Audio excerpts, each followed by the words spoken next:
Maintenant, M. Lagoutine va présenter la délibération 6.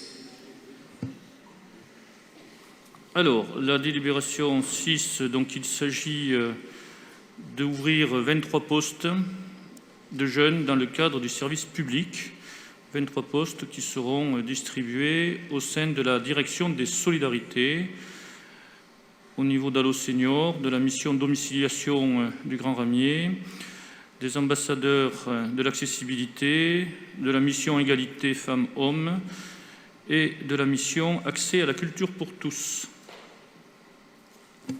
Voilà, on crée des emplois. Y a-t-il une demande d'intervention? Madame Morin.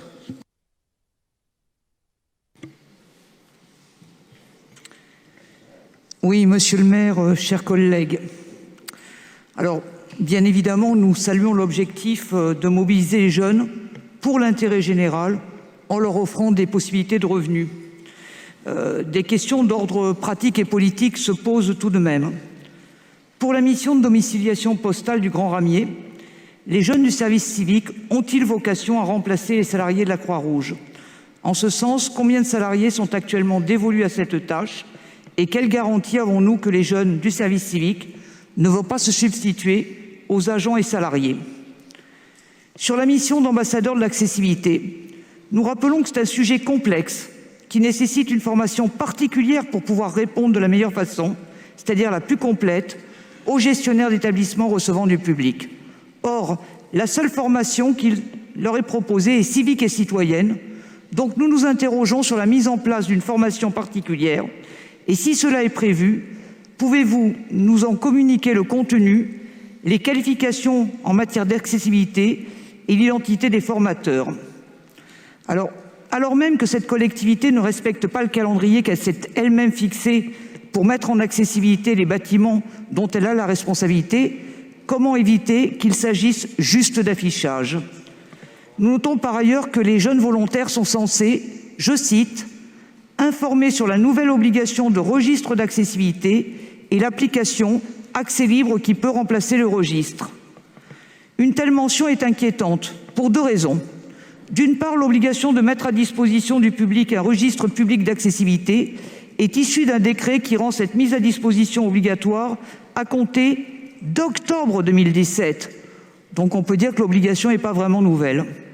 Et d'autre part, l'application ne peut en aucun cas réglementairement remplacer le registre, c'est illégal. La rédaction de cette délibération, elle est symptomatique du manque de formation et donc du niveau de compétence que la mairie a permis aux agents du domaine handicap et accessibilité d'acquérir.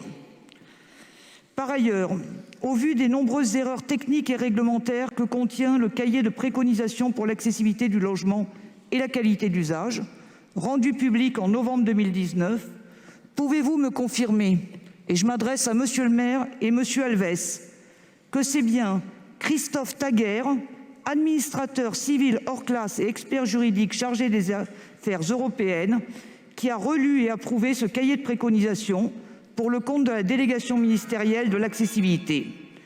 Et si c'est le cas, êtes-vous en mesure, monsieur Alves, monsieur le maire, de prouver votre affirmation? Je vous remercie d'avance pour vos réponses. Ça vire à l'inquisition. Y a-t-il d'autres interventions? Donc je laisse Henri Lagoutine donner des éléments de réponse. Oui, mon cher collègue, je vous rassure sur un point. Les services civiques viennent en plus des fonctionnaires. Je n'ai pas très bien compris si vous souhaitiez qu'on n'embauche pas ces 23 jeunes ou si vous souhaitez qu'on les embauche. Nous, on considère que c'est une bonne chose de permettre à des jeunes de faire un service civique. J'en ai fait moi-même un, d'ailleurs, d'objecteur de conscience, vous voyez, quand j'étais jeune. Et ça m'a beaucoup appris. Donc, je vous rassure, les personnes seront accompagnées. On ne les laissera pas seules. Elles bénéficieront de formation. Lève la main. Madame Morin, allez-y. Oui, j'attends, monsieur le maire. Alors tout d'abord, je vais rassurer monsieur de Lagoutine, bien évidemment. Nous sommes pour l'embauche, effectivement, de ces jeunes en service civique, sous réserve qu'effectivement, leur emploi ne se substitue pas aux emplois des agents et des salariés. Quand c'est en plus, ça ne nous pose aucun problème. Quand c'est à la place, ça pose un vrai problème. Mais par ailleurs, j'aimerais vraiment que vous me répondiez sur la question très précise que j'ai posée à M. Alves et à vous-même. Je vais la répéter pour qu'elle soit bien comprise. Monsieur Christophe Taguer, administrateur civil hors classe et expert juridique chargé des affaires européennes, qui a relu et approuvé le cahier de préconisation pour l'accessibilité de logements et la qualité d'usage pour le compte de la délégation ministérielle à l'accessibilité. Est-ce que c'est bien lui qui l'a relu et approuvé? Et si c'est le cas, est-ce que vous êtes en mesure de prouver votre affirmation? C'est une question très simple, je pense que vous êtes en capacité de répondre. Monsieur Alves. Merci, monsieur le maire. Chers collègues, madame Morin, à une question simple, je vais faire une réponse simple. On va vous répondre par écrit parce que vous nous avez habitués à nous écrire très régulièrement sur les mêmes sujets.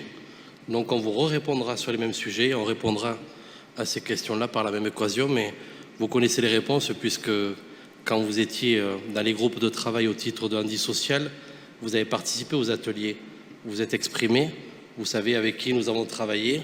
Donc je repréciserai par écrit, par sécurité, d'ailleurs pour moi, les réponses. Merci. Excusez-moi. Je suis un petit peu étonné de votre réponse, monsieur Alves. Est-ce que vous pouvez me répéter, est-ce que vous avez fait valider par ce monsieur ce document ou pas, comme vous l'avez affirmé à plusieurs reprises?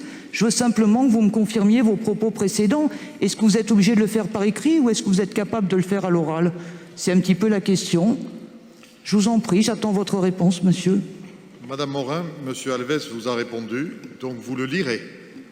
Pas très clairement, hein, je dois dire. Vous le lirez. Mais... Ah, il a quelques hésitations vous maintenant, vous le lirez, sa lettre sera claire. Si vous avez des problèmes de compréhension, veuillez me sonner et je vous aiderai à lire la lettre de monsieur Alves. Ah, je vous remercie vraiment, puisque je demandais des moyens de compensation du handicap. Je vois que vous vous proposez vous-même et je tenais vraiment à vous en remercier, monsieur le maire. La lettre de monsieur Alves. Votre attention me touche énormément, monsieur. Merci. Mais je n'en doutais pas et je vous remercie de l'avoir dit avec tant de chaleur dans le propos.